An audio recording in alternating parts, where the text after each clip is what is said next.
Hello friends, कैसे हैं आप सब। उम्मीद करते हैं कि आप लोग बेहद अच्छे होंगे और आप अपने इस एजुकेशनल यूट्यूब प्लेटफॉर्म एजुकेशनल आनंद 2021 के इस महत्वपूर्ण अपडेट का जरूर इंतजार कर रहे होंगे।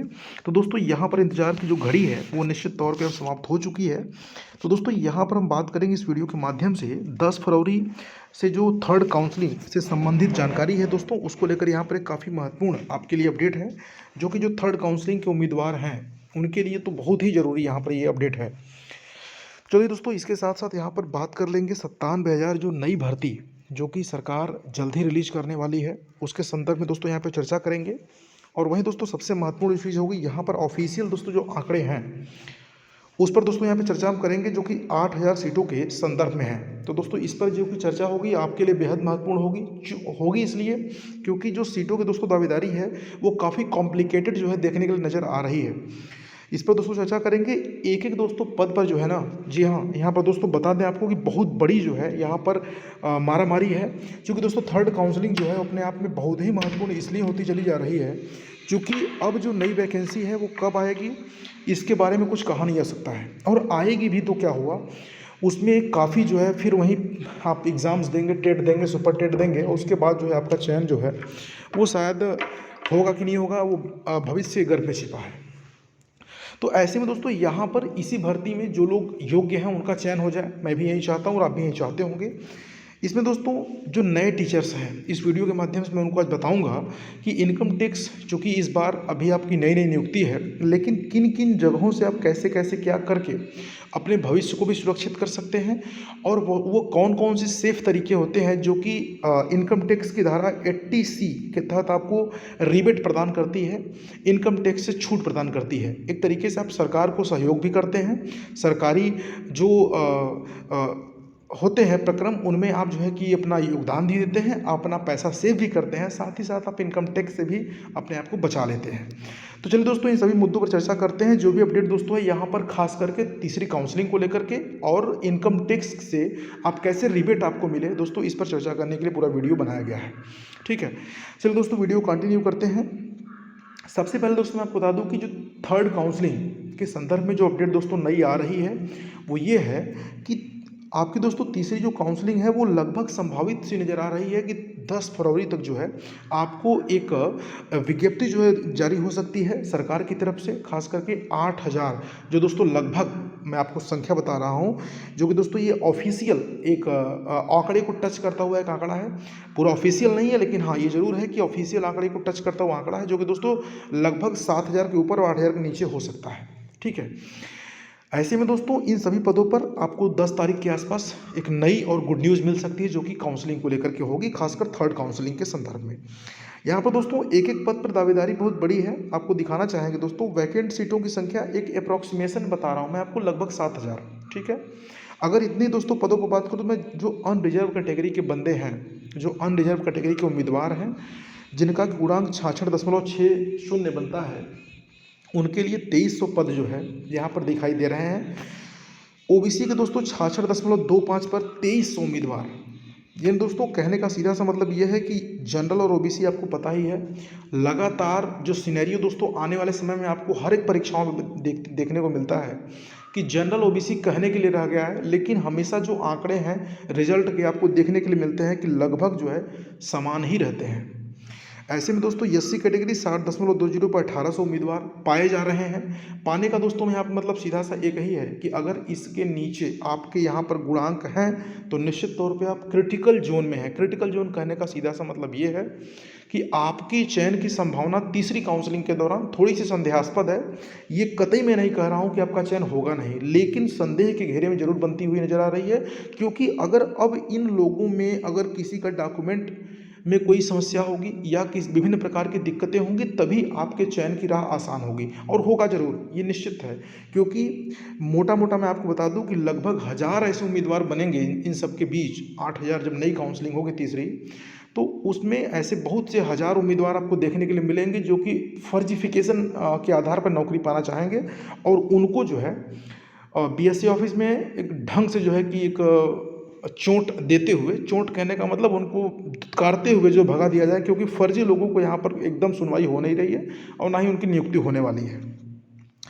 तो दोस्तों ऐसे में जो ये गुणांक के आंकड़े मैं आपको दिखा रहा हूँ अनरिजर्व कैटेगरी, ओबीसी और एससी का, ये नीचे गिरेगा ही गिरेगा, डाउट इसमें कोई दिक्कत नहीं है, गिरेगा। इस पे दोस्तों एक नया वीडियो में बनाऊंगा कि आखिर में गुणांक 8000 सीटों के सापेक्ष कितना गिर सकता है, और कैसे जो है कि जो लोग अभी 65 के आसपास जनरल ओबीसी वाले, उनका चयन का राह कैसे आसान हो सकता है। वहीं दोस्तों हैंडीकैप्ड की 600 सीटें, यानी दोस्तों कहने का सीधा सा मतलब है अगर इन सबको जोड़ा जाए तो लगभग 7000 जो है सीटों की यहाँ पर संख्या आपको नज़र आएगी। यानी 23 दूनी 4600, और 46 में दोस्तों अगर हम लोग 18 अगर जोड़ते हैं तो 64, और ये 6-7 हज़ार। ठीक है, ये दोस्तों मैं आपको आंकड़े जो दिखा रहा हूँ ये पूरी तरीके से एकदम इतना आप समझ सकते हैं कि रिलायबल है, विश्वास इस पे आप कर सकते हैं। विश्वास करने का क्या तर्क है मैं आपको बता दूं, जो कि दोस्तों यहाँ पर मैं आपको बताया हूँ कि इसके पहले जो मैंने प्रीवियस वीडियोस बनाया था उसमें मैंने आपको बताया था इस बात को कि आप जो है किस ज़िले में कितनी सीटें बाकी रह गई हैं, वैकेंट सीटें कितनी रह गई हैं, और उनके सापेक्ष जो अभ्यर्थियों की संख्या है वो लगभग कितनी रह गई है जो पिछली काउंसलिंग हुई थी उसको देखते हुए और उन गुणांकों को टैली कराते हुए। तो ऐसे में दोस्तों ये वो आंकड़े वहीं से विदड्रॉ किए गए हैं और उसके सापेक्ष दोस्तों यहाँ पे आपको आंकड़े में दिखा रहा हूँ। ये दोस्तों आप इतना जरूर जान लीजिए कि ये पूरी की पूरी जो वैकेंसी है, इतना जरूर जान लीजिए कि वैश्विक शिक्षा मंत्री ने भी इस बारे में आपको एश्योर किया था कि हम तब तक काउंसलिंग कराएंगे जब तक कि पूरी की पूरी भर्ती जो है वो फाइनल नहीं हो जाती है। तो इतना तो तय है कि भर्ती एक अंतिम पद तक होगी जब तक कि 69,000 जो पद है वो नहीं भर जाएगा।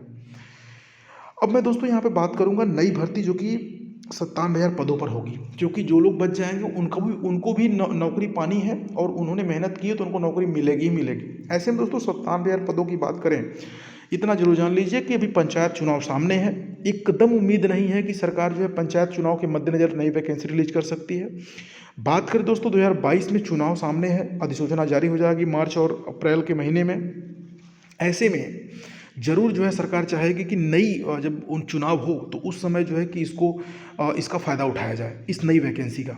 हो सकता है कि पहले उम्मीदें दोस्तों लगभग नहीं के बराबर हैं कि चुनाव के पहले सरकार इसको ला देगी, या ला करके बीच में रोक करके और चुनाव पूरा होने के बाद सरकार इसको पूरा करा सकती है, जिसकी दोस्तों संभावनाएं 50-50% हैं। 50% दोस्तों संभावना ये हो सकती है कि सरकार अपनी मैनिफेस्टो में, जो कि सरकार जो चुनावी घोषणा होती है उसमें सरकार ये दिखाए कि हमारी जब सरकार आएगी तो हम पुनः जो है 97,000 वैकेंसी कराएंगे। जब हमारी सरकार थी तो हमने 68,500 और 69,000 वैकेंसी को किस तरीके से पूरा किया है, हमारी सरकार फिर से लाई है, मैं 97,000 वैकेंसी आपको कराऊंगा। तो दोस्तों ये चीज़ें आपको अगले साल लगभग नवंबर या दिसंबर तक देखने के लिए मिल सकती है कि सरकार जो है एक नई वैकेंसी या आते ही तुरंत जो है कि नई वैकेंसी जून जुलाई अगस्त के महीने तक ला दे, और उसमें जो है 97,000 वैकेंसीज आपको देखने के लिए मिल सकते हैं।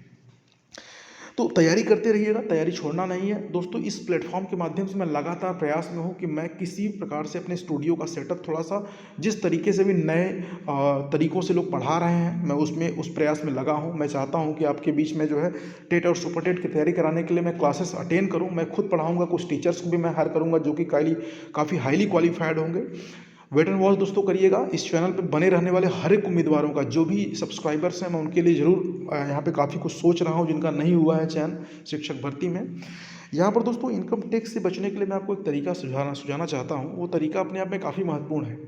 आप जरूर जो है कि आप इस पर अमल करिएगा। जो लोग भी अभी नए नए मतलब शिक्षक भर्ती के तहत वेतन पाने का शुरुआत कर रहे हैं, ध्यान रखिएगा, पैसा कमाना बचत नहीं होता है। जिन चीज़ों को आप कमाने के बाद बचाते हैं वहीं आपकी असली कमाई होती है। तो आप कमाने की कहने का सीधा मतलब यहाँ पर यही है कि आप पैसे कमाइए, लेकिन उसको जो है इनकम टैक्स अगर आपको बचना है, चूँकि अगर आप 5 लाख के नीचे आते हैं तो इनकम टैक्स तो लगेगा नहीं, लेकिन अगर उसके ऊपर अगर आपका वेतन जिस दिन जाना शुरू हो जाएगा उस दिन आपको इनकम टैक्स भी भरना पड़ सकता है। तो ऐसे में आप LICs की पॉलिसी ले सकते हैं, उसके अलावा आप NOC ले सकते हैं, पोस्ट ऑफिस में आप पैसे जमा कर सकते हैं। कुछ ऐसी चीज़ें आप कर सकते हैं जिसके तहत जो है आप इन चीज़ों से इनकम टैक्स से बच सकते हैं, और सरकारी योगदान भी आप एक तरीके से आपका हो जाएगा। सरकार के आप खाते में उन चीज़ों को जमा करते हैं, आपकी सेविंग होती है, कहने के लिए सरकार की है लेकिन आपकी सेविंग होती है, और उससे जो है अपना आप इनकम टैक्स से रिबेट भी पा लेते हैं, और काफ़ी कुछ चीज़ें जो है आपकी लाइफ में अच्छी होती चली जाती है, क्योंकि आपका जो मजबूती है वो बढ़ता चला जाता है। आप पैसे कमाएं और पूरे के पूरे खर्च कर दें तो क्या मतलब रह गया। जो नए टीचर्स हैं वो खासकर ध्यान से सुने इस चीज़ को। जैसे जैसे साल 2 साल बीतते जाएंगे, अगर आप सेविंग नहीं करोगे, पैसे नहीं बचाओगे, तो कमाने का क्या मतलब रहेगा। शादी होगी, विवाह होंगे, बच्चे होंगे, जिम्मेदारियां बढ़ेंगी, तब आपको उन पैसों की अहमियत समझ में आएगी। जब आपके बच्चे स्कूल में पढ़ने जाएंगे, जिनके बढ़ते होंगे उनको समझ में आती होंगी। ठीक है, तो दोस्तों यहाँ पर ये पूरी अपडेट्स अगर आपको जरूर अच्छी लगी होगी, उम्मीद करता हूँ। अगर अच्छी लगी दोस्तों, वीडियो को लाइक और शेयर करिएगा, अपने दोस्तों के साथ सब इसको भेजिएगा, फॉरवर्ड भी करिएगा, जिससे कि और भी दोस्त इससे लाभान्वित हो सकें।